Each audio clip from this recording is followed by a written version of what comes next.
Baik, Assalamualaikum warahmatullahi wabarakatuh.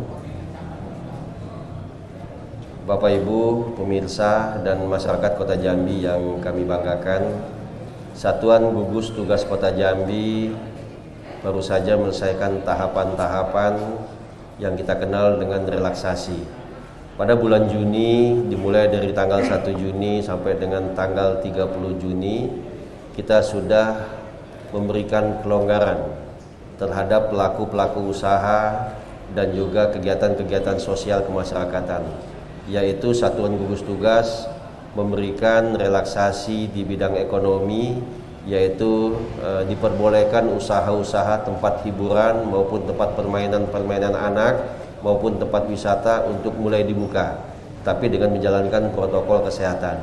Kemudian juga Satuan Gugus Tugas juga merekomendasikan untuk kegiatan-kegiatan ibadah seperti rumah ibadah sudah diperbolehkan untuk dilaksanakan kegiatan-kegiatan beribadah dan lain sebagainya.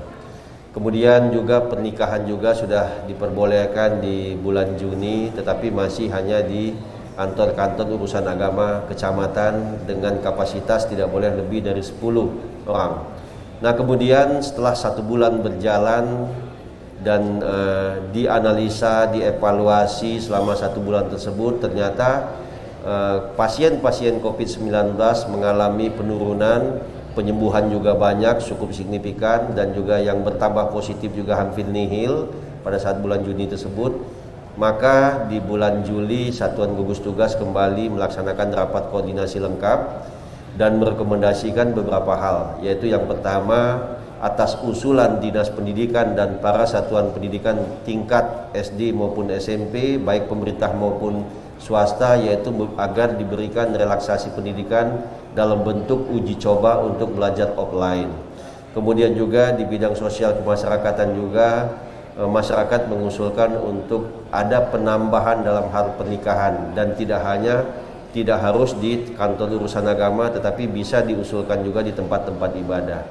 Atas usulan inilah maka Satuan Gugus Tugas Kota Jambi kembali memutuskan untuk memperluas relaksasi, yaitu di bidang pendidikan. Di bidang pendidikan dengan catatan adalah yang diperbolehkan untuk melakukan kegiatan offline tatap muka belajar untuk SD hanya kelas 4, kelas 5, dan kelas 6, dan SMP kelas 7, 8, dan 9. Setelah itu juga diatur di dalam Juknis bahwa tingkatan kelas yang lebih tinggi maka dia akan masuk lebih cepat. Contoh misalnya SD kelas 6 akan masuk jam 7.15, SD kelas 5 masuk 8.15, SD kelas 4 masuk jam 9.15, dan kemudian jam belajar hanya diperbolehkan 3 jam saja. 3 jam tidak diperbolehkan istirahat, dan kantin-kantin sekolah belum boleh dibuka semua. Semua siswa disarankan untuk membawa bekal masing-masing. Kemudian untuk sekolah yang akan melakukan kegiatan belajar tatap muka, maka akan diverifikasi oleh tim Satgas Kesehatan yang dikoordinir oleh staf ahli bidang hukum beserta Dinas Kesehatan, yaitu bagaimana sekolah ini menjalankan protokol kesehatan, yaitu menyiapkan sarana cuci tangan dan hand sanitizer. Kemudian juga lokal sekolah juga rombelnya hanya 50% dan diberikan tanda visual. Kemudian juga di sekolah tersebut juga disiapkan fasilitas-fasilitas dan lain sebagainya, ada himbauan-himbauan ataupun peringatan-peringatan untuk wajib menggunakan masker. Siswa diwajibkan menggunakan masker, dan misalnya disarankan juga menggunakan sarung tangan, silakan. Kalau anak-anaknya mau dibekali sarung tangan, silakan. Kemudian juga satuan pendidikan, karena ini bersifat uji coba, tidak boleh memaksa orang tua. Bagi orang tua yang belum siap anaknya untuk belajar tatap muka, boleh tetap belajar online, karena Satuan Pendidikan sudah menyiapkan skema untuk offline dan online. Tetapi bagi orang tua yang siap untuk anaknya belajar tatap muka offline, maka dipersilahkan untuk datang. Mulai hari ini semua satuan pendidikan sekolah memberikan mengedarkan angket dan persetujuan orang tua apakah mau offline atau online ya. Tetapi tidak ada paksaan, tetap tidak ada paksaan. Kemudian juga untuk disarankan kepada orang tua untuk antar jemput anak-anaknya. Bagi orang tua yang tidak memungkinkan antar jemput, maka Dinas Perhubungan sudah menghubungi Koja Trans ya, Koja Trans atau kapsul bus yang ada di Kota Jambi untuk bekerja sama bagaimana mengantar jemput anak-anak ini semua. Antar jemput anak-anak tentunya nanti masalah pembayaran akan dikoordinasikan dengan keluarga masing-masing ya. Kemudian juga kegiatan untuk pernikahan. Kegiatan pernikahan Satgas sudah merekomendasikan untuk melaksanakan diperbolehkan melakukan pernikahan akad nikah di masjid atau di rumah ibadah lainnya, yaitu dengan perhitungan 1/20 daya tampung jumlah orangnya atau maksimal 30 orang ya.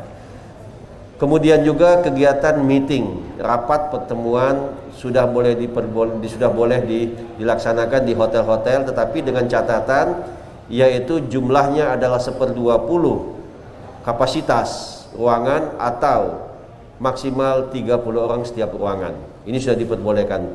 Kalau kegiatan untuk insentif, convention, expo masih belum boleh dilaksanakan. Kalau ada pertanyaan, Pak, bagaimana pernikahan di rumah? Belum boleh. Ya, tetap melakukan pernikahan di bangunan ibadah, rumah ibadah atau di kantor urusan agama terkait. Ya. Kemudian juga hal-hal yang lain, semua kegiatan ini dilakukan dengan protokol kesehatan. Tim verifikasi akan kami kurangi dan kami akan distribusikan ke tim inspeksi. Tim inspeksi lah yang akan keliling melihat ini langsung. Banyak keinginan sekolah, tapi ada banyak juga yang belum kami setujui untuk belajar tatap muka karena kami menilai bahwa sekolah ini belum menjalankan protokol kesehatan. Baik, terima kasih untuk itu kepada seluruh masyarakat Kota Jambi. Kami ucapkan selamat dan juga gunakan relaksasi ini dengan sebaik-baiknya, manfaatkan.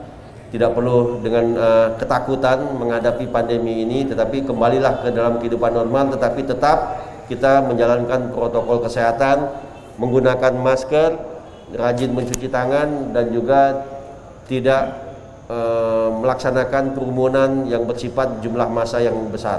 Jadi tetap menjalankan protokol. Bagi yang bertugas di luar, begitu pulang juga harus langsung mandi, jangan dulu misalnya memeluk anak dan lain sebagainya. Itu pesan kami, demikian. Selamat bekerja, selamat memanfaatkan relaksasi ini.